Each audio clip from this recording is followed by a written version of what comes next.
Assalamualaikum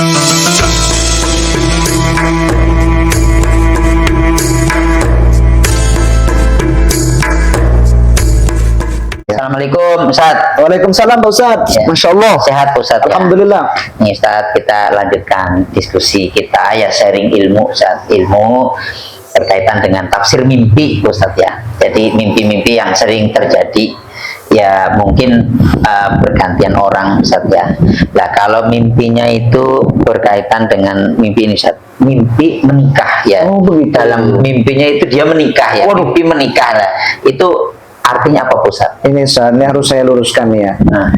Banyak yang mentafsirkan mimpi menikah adalah kematian, Ustaz. Sehingga jangan ikut itu, karena kalau ikut itu bahaya, Ustaz. Yang kedua, ada yang mengatakan mimpi menikah justru tidak menikah. Mimpi menikah dengan si A yang kita cintai, berarti itu Allah hadirkan di mimpi aja gitu. Jadi dia nikahnya sama orang lain. Makanya itu tidak benar. Apakah ada dalilnya mereka? Kalau yang kematian ada sebagian. Itu termasuk pendapatnya Imam Jalaluddin Rumi kalau tidak salah.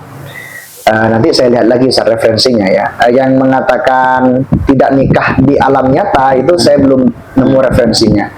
Tapi kalau di dalam kitabnya Ibnu Sirin justru kebalikannya, Ustaz. Orang yang mimpi menikah dengan si A, berarti dia itu harus bertanggung jawab sama si A itu. Itu Ustaz. Artinya dia itu dikasih kode, kalau kamu memang serius nih sama si A nih, ya, kamu tanggung jawab dong nanti cariin nafkah gitu, Ustaz. Maaf Ustaz ya, nafkahnya perempuan itu ada 4, Ustaz. Pertama ngasih tempat tinggal. Yang kedua ngasih kendaraan, dan itu pun yang layak, Ustaz. Yang ketiga nafkah batin dan dohir. Yang keempat itu kiswah, Ustaz, memberi baju yang layak, Ustaz. Apalagi lebaran mintanya yang 1 juta. Gitu ya, itu kan saya lihat paman-paman atau ustaz ya, lihat secara umum, tapi memang memberikan yang layak itu juga bagus Ustaz. Jadi ya istri kita tampil bagus kan kita juga yang senang. Terus orang juga senang melihatnya, terus didoain lagi Ustaz. Iya, nafkah zahir pun itu kadang juga di kitab itu diterangkan ala adatiha, sesuai dengan kebiasaannya bersama orang tua. Kalau dia biasa makan ayam, ya makan ayam saja kita suka, bukan malah turun drastis gitu. Kalau kita ngikut kitab, makanya solusi di kitab fikih itu kalau nggak mampu maka minta keriduannya. Udah diminta keriduannya, dia ridho, jangan diselingkuhin gitu. Aduh Ustaz, karmanya nanti besar Ustaz. Begitu Ustaz ya. Ya Ustaz, terima kasih banyak. Saya nggak menyinggung siapapun ya Ustaz ya. Saya menerangkan yang ada di kitab. Betul. Jadi yang pasti disesuaikan dengan kemampuan Ustaz. Artinya disesuaikan dengan kemampuan. Oh ya, saya mampu memberikan ayam, beli. Kalau nggak mampu jangan. Makanya sama dengan yang lain juga Pak Ustadz. Tadi menyampaikan harus dikasih kendaraan, kasih rumah yang layak.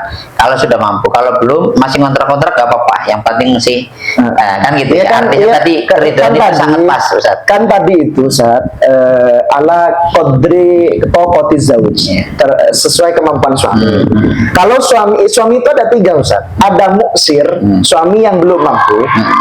Maka suami wajib meminta keriduan karena itu jadi utang, Ustaz. Jadi utang loh, Ustaz. Bisa dituntut di akhirat nanti, Ustaz. Makanya diminta keriduan si istri. Ada suami itu mutawassit, dia ekonominya kelas menengah.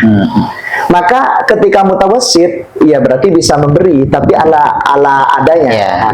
Ada musir kaya. Nah, disitulah kemudian nanti Ustaz, kadar nafkah itu bisa tinggi, bisa menengah, bisa di bawah. Termasuk itu sudah diatur semua dalam fikih. Saking senangnya umat, saking senangnya agama yang dibawa Nabi Muhammad ini kepada keadilan. Begitu.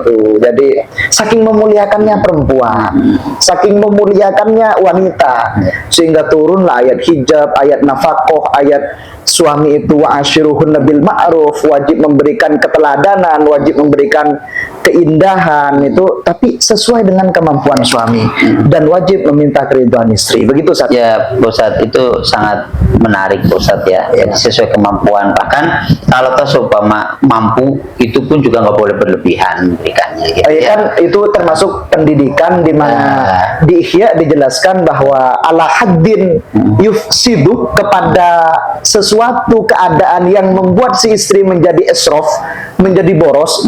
Pendidikannya itu justru si suami yang nggak boleh gitu, karena membiarkan israf gitu. Salon aja udah habis berapa ya kan, kayak itu. Baik Ustaz, terima kasih. Ya, Pak Ustadz, terima kasih teman-teman, ini sangat bermanfaat. Mimpi ya. menikah adalah Mimpi bertanggung menikah jawab. itu adalah sangat apa namanya Bertanggung ya jawab. bertanggung jawab gitu ya teman-teman. Ingatnya tadi pokoknya teman-teman harus waspada ketika punya perasaan kurang bagus langsung Vaksin, divaksin. ya, Kalau vaksin dengan bagus langsung berdoa tawasul gitu. Teman-teman ya, makasih banyak Pak Ustadz. Sekali lagi teman-teman yang punya pertanyaan berkaitan dengan mimpi, coba ditanyakan di chat ya, di podcast Rumah Literasi, tanyakan saya mimpi apa artinya Pak Ustadz gitu. Terima kasih Pak Ustadz. Assalamualaikum. Assalamualaikum warahmatullahi wabarakatuh.